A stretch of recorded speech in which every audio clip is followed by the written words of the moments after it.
Sometimes people hold a core belief that is very strong. When they are presented with evidence that works against that belief, the new evidence cannot be accepted. It would create a feeling that is extremely uncomfortable, called cognitive dissonance. And because it is so important to protect the core belief, they will rationalize, ignore, and even deny anything that doesn't fit in with the core belief.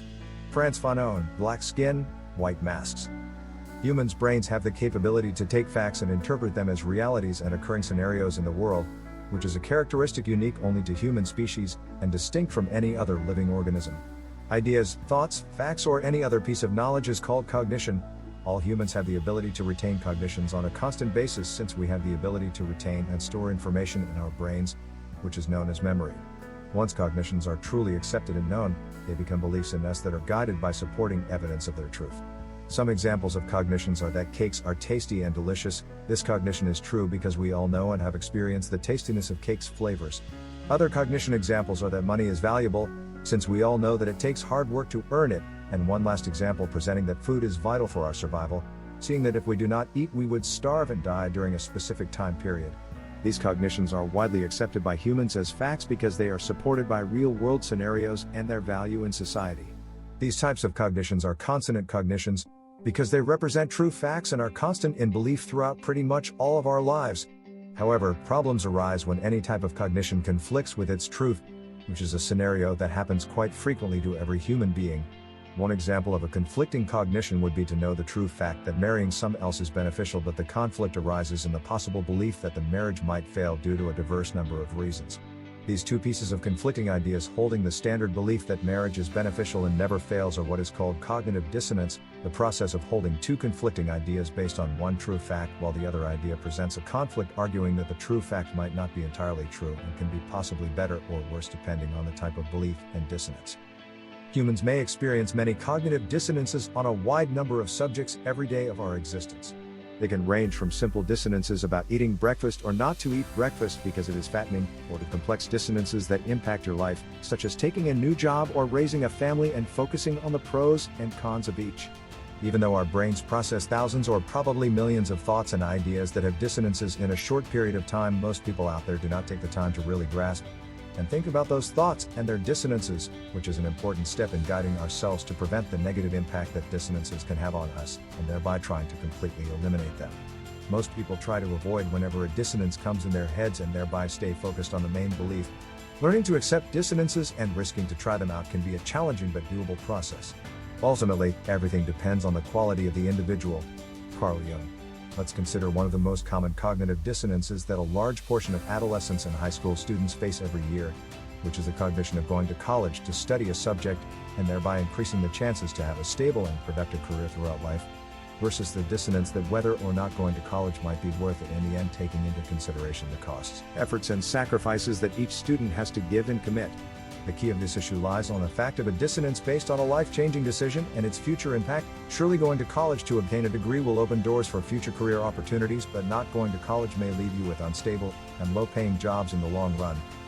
Another way of thinking about this issue is to value the opportunity costs of going to college and real-world examples based on the results that people obtained by either going to college or not. The dissonance can now take another course by basing the fact that college is not worth it and that you might be ending up in a regular job, thereby putting more value on the belief that by not going to college and pursuing another career or goal might be more beneficial and successful in the long run for your future.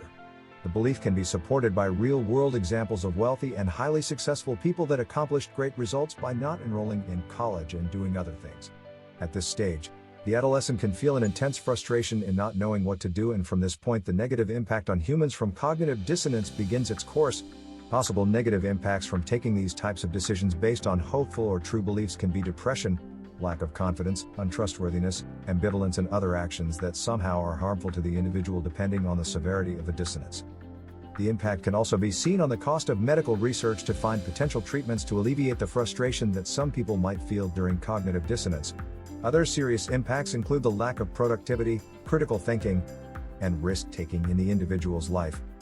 According to Jung, our society is dominated by mass-mindedness, which comprises of debased individuals and individualized persons.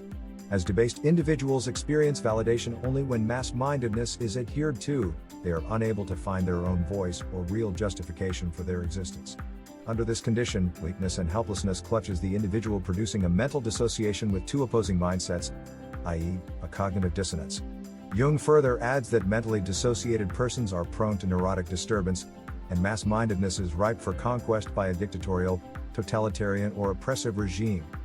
When mentally dissociated persons are forced to deceive themselves, they eventually become beside themselves. Evans has indicated that constant parental defining produces a backward identity in children, i.e., identity constructed from outside in rather than inside out.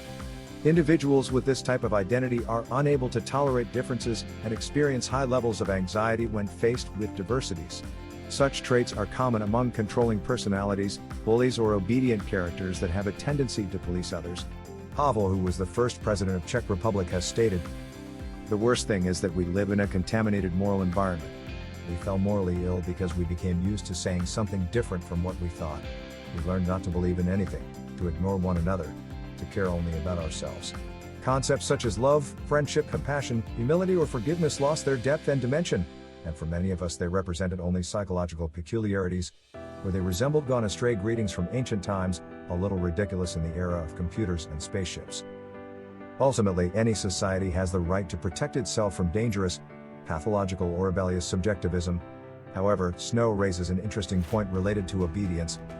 When you think of the long and gloomy history of man, you will find more hideous crimes have been committed in the name of obedience than have ever been committed in the name of rebellion. Finally, cognitive dissonance can have long-lasting negative and positive impact. It can be used to raise our awareness and question outdated personal views, or it can create conflicting ideas that, if unresolved, further widen the divergence between what we feel and what we need or can say within an expanding politically correct world.